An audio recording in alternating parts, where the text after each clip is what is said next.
Halo semuanya. Kami dari kelompok 3 yang beranggotakan Said Farhan, Rizka Dwi Hasanah, Rama Fedian, dan Sulistiana akan memaparkan hasil analisa nilai berakhlak terhadap film dokumenter Pengabdian untuk Negeri.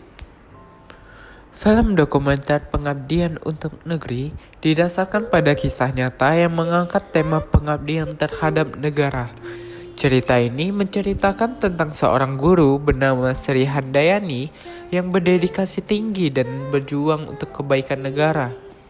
Cerita dalam film dokumenter ini menyoroti pengorbanan, tantangan, dan kesulitan yang dihadapi oleh Bu Sri Handayani sebagai seorang guru di desa terpencil yaitu Dusun Wates sejak tahun 2006. Selama menjalankan tugasnya, ia menghadapi berbagai resiko, seperti tantangan saat perjalanan menuju ke sekolah, namun ia tetap teguh dalam komitmennya untuk mengabdi pada negara.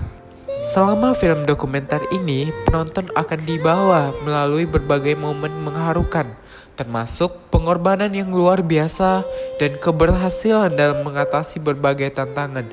Cerita ini bertujuan untuk menginspirasi penonton dengan menampilkan berbagai kebaikan dan dedikasi yang tak tergoyahkan dari para pahlawan sejati yang mendedikasikan hidup mereka untuk Indonesia.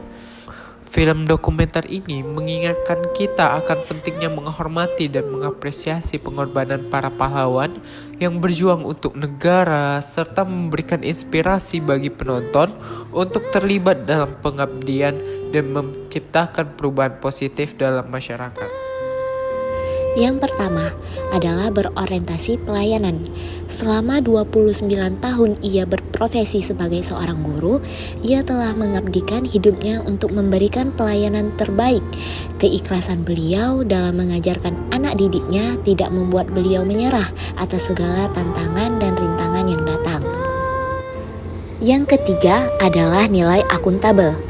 Ibu Sri sangat memegang teguh amanah yang diberikan oleh kepala desa untuk mengajarkan anak-anak di SD Wates dengan penuh tanggung jawab, meskipun pada saat itu ia baru ditinggal oleh suaminya karena meninggal dunia.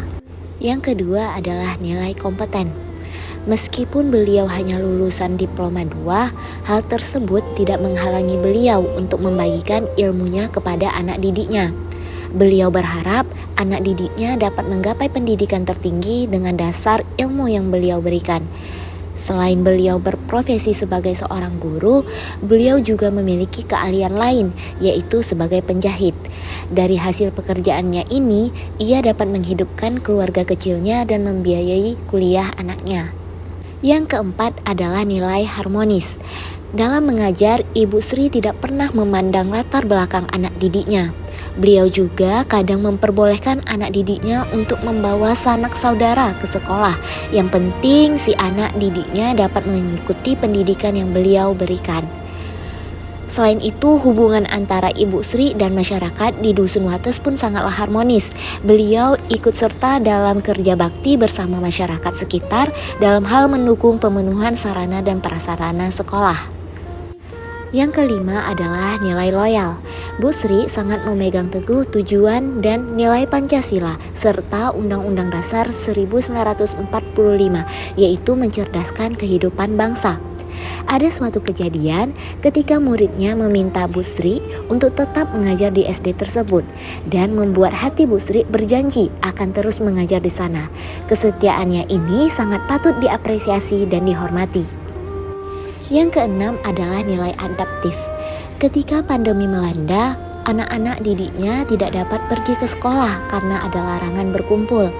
Karena hal tersebut, beliau berinisiatif sendiri untuk datang ke rumah masing-masing anak didiknya agar anak didiknya tidak berhenti belajar. Hal tersebut menunjukkan bahwa beliau sangat adaptif atas perubahan lingkungan kerja dan bagaimana beliau mampu memberikan solusi penyelesaian atas perubahan tersebut.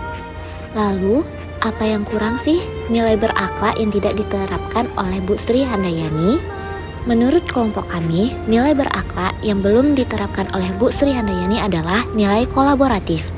Dalam hal ini, Bu Sri Handayani tidak mencoba menghubungi berbagai pihak untuk berkontribusi dalam memajukan sekolah tersebut. Dia hanya mengandalkan kerjasama masyarakat sekitar dalam memenuhi sarana dan prasarana sekolah. Padahal ketika dia mencoba bekerja sama dengan pihak yang lebih ahli, maka hal tersebut bisa menghasilkan nilai tambah, sehingga adanya sumber daya baru untuk kemajuan bersama. Atas permasalahan tersebut, alternatif yang dapat kami berikan adalah Bu Sri Handayani dapat mencoba membuka jaringan kerjasama dengan pihak lain, seperti mencari donatur untuk mendanai pemenuhan sarana dan prasarana. Selain itu, Bu Sri dengan bantuan kepala desa juga bisa mengajukan bantuan kepada daerahnya untuk memenuhi sumber daya sekolah seperti pengajar yang lebih mumpuni dan pemenuhan fasilitas sekolah. Untuk sisi positifnya adalah tingkat kualitas pendidikan anak-anak di Desa Wates akan lebih berkembang baik karena telah didukung oleh pengajar yang mumpuni serta sarana dan prasarana sekolah yang mendukung. Namun sisi negatifnya adalah Bu Sri Handayani pasti membutuhkan usaha lebih dalam mencari donatur yang bersedia dikarenakan letak dan minimnya informasi terkait sekolah tersebut. Prinsip dasar Bu Sri Handayani adalah apa yang kita tanam saat ini, selama kita menanam kebaikan, pasti akan mengunduh kebaikan itu. Apa yang kita tanam adalah untuk ibadah, sehingga kita tidak akan mengharapkan apapun selain pemberian Allah. Sekian video review dari kami, semoga Sobat ASN bisa mengambil hikmah positif dan mencontoh perilaku Ibu Sri Handayani dalam melakukan pengabdian kepada bangsa dan negara.